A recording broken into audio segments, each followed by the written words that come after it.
हेडलाईन्सचे प्रायोजक आहे NBC bearings, लांब पळण्यासाठी। नवनीत राणांच्या सभेला उपस्थित राहण्यासाठी पैसे वाटल्याचा रोहित पवारांचा दावा, तर खुल्लम-खुल्ला पैशांचं वाटप सुरू होतं। काँग्रेसच्या यशोमती ठाकूर यांचाही आरोप। सभेत पाणी वाटणाऱ्या महिलांना मजुरी म्हणून पैसे दिले, आमदार रोहित पवारांच्या आरोपावर रवी राणांचं स्पष्टीकरण। महायुतीचे उमेदवार संजय मंडलिक आणि धैर्यशील मानेंच्या प्रचारार्थ पंतप्रधान नरेंद्र मोदी मैदानात। मोदींची आज कोल्हापुरातील तपोवन मैदानात सभा, मुख्यमंत्री शिंदेंकडून सभास्थळाची पाहणी। पंतप्रधान नरेंद्र मोदींना पुन्हा संधी देणं देशाच्या दृष्टीने धोक्याचं, शरद पवारांचा मोदींवर निशाणा। 2014 मध्ये तुम्ही केले ते संस्कार आणि 19 मध्ये दादांनी जे केलं ते मात्र गद्दारी, धनंजय मुंडेंचा शरद पवारांवर निशाणा। शिवसेनेला कसं बाजूला करायचं यासाठी दिल्लीत 2017 मध्ये कुठे आणि कशी बैठक झाली हे व्हिडिओ सकट सांगू शकतो, धनंजय मुंडेंचा गौप्यस्फोट। धनंजय मुंडेंनी 2017 मधील बैठकीचे पुरावे द्यावेत, सुप्रिया सुळेंचं धनंजय मुंडेंना आव्हान।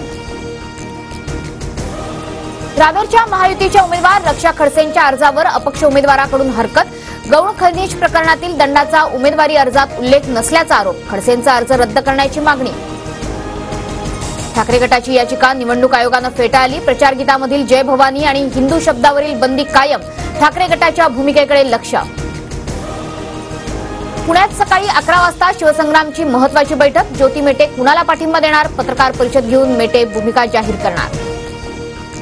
हातकणंगलेमधून बच्चू कडू महायुतीच्या उमेदवाराविरोधात दंड थोपटणार, राजू शेट्टींना निवडून आणण्यासाठी सर्व प्रयत्न करणार, आमचं नातं शेतकऱ्यांशी जोडलेलं आहे, कडूंची भूमिका। देशात दुसऱ्या टप्प्यात 60.96% मतदान, तर महाराष्ट्रात 59.63% मतदान। राज्यातील 8 मतदारसंघांमध्ये सर्वाधिक 62.65% मतदान वर्धा मतदारसंघात, तर सर्वात कमी 57% मतदान यवतमाळ वाशिम लोकसभा मतदारसंघात। गुजरातच्या पांढऱ्या कांद्याला परदेशात निर्यातीस परवानगी, लाल कांद्याची अडवणूक कायम, केंद्राच्या निर्यात धोरणामुळे महाराष्ट्रातले शेतकरी आक्रमक, सरकार भेदभाव करत असल्याचा आरोप। मुंबई किनारी रस्ता प्रकल्प आणि वांद्रे वरळी सागरी सेतू मार्गाची जोडणी पूर्ण, पहिला महाकाय गर्डर यशस्वीपणे बसवला।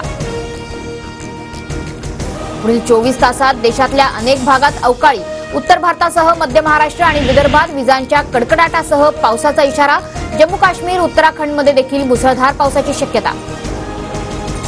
आजपासून कोकणात उष्णतेच्या लाटेचा इशारा, मुंबई, ठाणे, रायगड आणि पालघरमधील काही भागात तापमान वाढणार, पारा 40 ते 42 अंशांवर जाण्याची शक्यता। हेडलाईन्सचे प्रायोजक आहे एनबीसी बेरिंग्स, लांब पळण्यासाठी।